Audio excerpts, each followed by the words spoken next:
notre 5e défi, pour fêter avec vous mes 30 ans d'entrepreneur, j'ai une nouvelle question pour vous. Comment et sur quels critères surtout prenez-vous vos décisions? Faites-vous vos choix?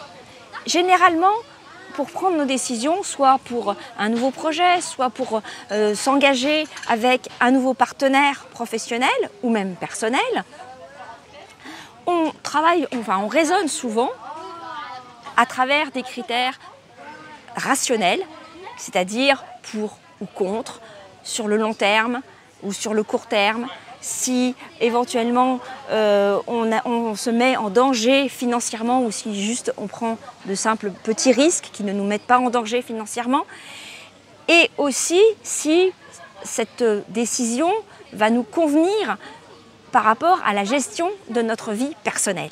Tout ça, ce sont des critères, je suppose, que vous avez l'habitude de gérer au quotidien et certainement depuis plusieurs années. En revanche, la question que je voudrais vous poser, c'est est-ce que vous avez déjà fait des choix par rapport à vos émotions et avoir pris l'audace de faire des choix contre raison parce que vous savez que émotionnellement, ça ne durera pas dans le temps, ça ne vous conviendra pas.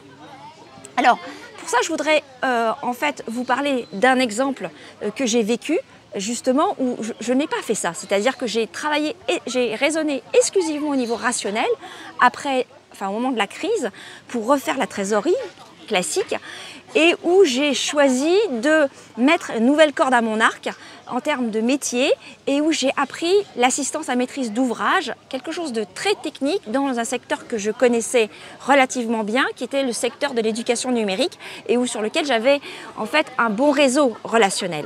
En revanche, ça impliquait en fait des apprentissages techniques qui ne sont pas du tout moi. C'est-à-dire moi je suis plutôt une sociale, plutôt dans l'imaginaire, voilà, donc c'était pas du tout moi. Mais je me suis forcée en fait.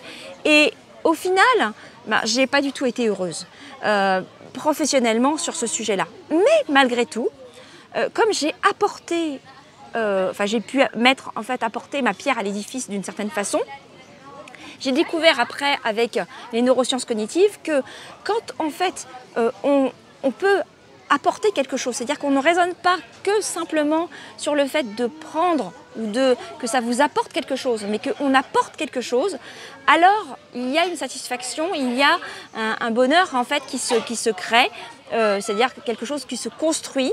Pourquoi? Parce que en fait notre cerveau est heureux quand il a un élan naturel dans la générosité. Il est heureux. Voilà. Donc, du coup, voilà, est-ce que de votre côté, vous avez déjà pris des décisions par rapport à la façon dont éventuellement vous apportez quelque chose au projet et pas simplement sur ce que vous prenez, sur ce que ça va vous apporter. Le deuxième élément, c'est purement l'émotionnel. C'est-à-dire que généralement au niveau rationnel, on raisonne avec notre cerveau, là dans notre petite cabessa, mais nous avons, vous le savez, un deuxième cerveau qui est dans nos intestins, et c'est-à-dire en fait c'est ce que l'on ressent dans nos tripes, et aussi et nous avons un troisième cerveau qui comporte quand même 40 000 neurones dans notre cœur. On a découvert récemment, les scientifiques ont découvert récemment que en fait ce cœur avait été un cerveau qui avait des réactions indépendantes du cerveau et qui même suscitait des réactions au niveau du cerveau, enfin impliquait des conséquences de réactions au niveau du cerveau, ce qui fait que vraiment le cœur, l'intelligence émotionnelle liée au cœur proprement dit, a vraiment une raison d'être. Donc, est-ce que vous avez déjà fait des choix qui sont contre nature en termes de rationalité, mais qui en fait ont été impliqués par vos émotions? Je vous donne un exemple. Ce que j'ai fait en fait chaque année depuis maintenant 15 ans. Je suis comédienne à côté de ma vie professionnelle, donc amateur au sein d'un théâtre, le Théo-Théâtre. Et c'est un investissement en termes de temps, en termes d'énergie, en termes d'organisation qui est vraiment conséquente. Donc ça chamboule à chaque fois mon organisation, aussi bien au niveau des répétitions, aussi bien quand on fait pendant 3 semaines, on joue une pièce. Donc la raison voudrait parfois que j'arrête certaines pièces, j'arrête certains projets, et chaque année j'ai recommencé. Pourquoi? Parce que émotionnellement, ça me construit, ça m'apporte énormément de choses. Sur le papier, ce serait parfois pas raisonnable du tout, mais ça me construit, et même il y a plusieurs années, je ne faisais ni de prise de parole en public, ni de vidéo, et donc c'était vraiment quelque chose de parallèle.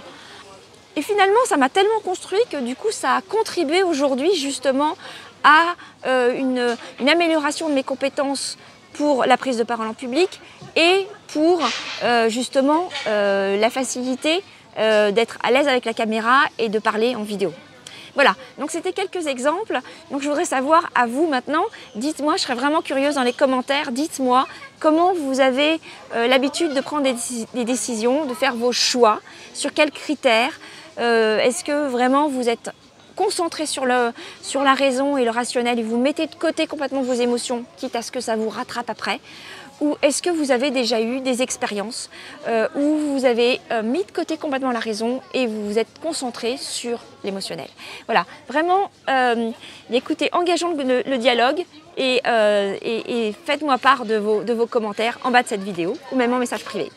Merci beaucoup pour votre attention. Je vous retrouve pour le 6e défi pour ces 30 défis pour les 30 ans d'entrepreneurs.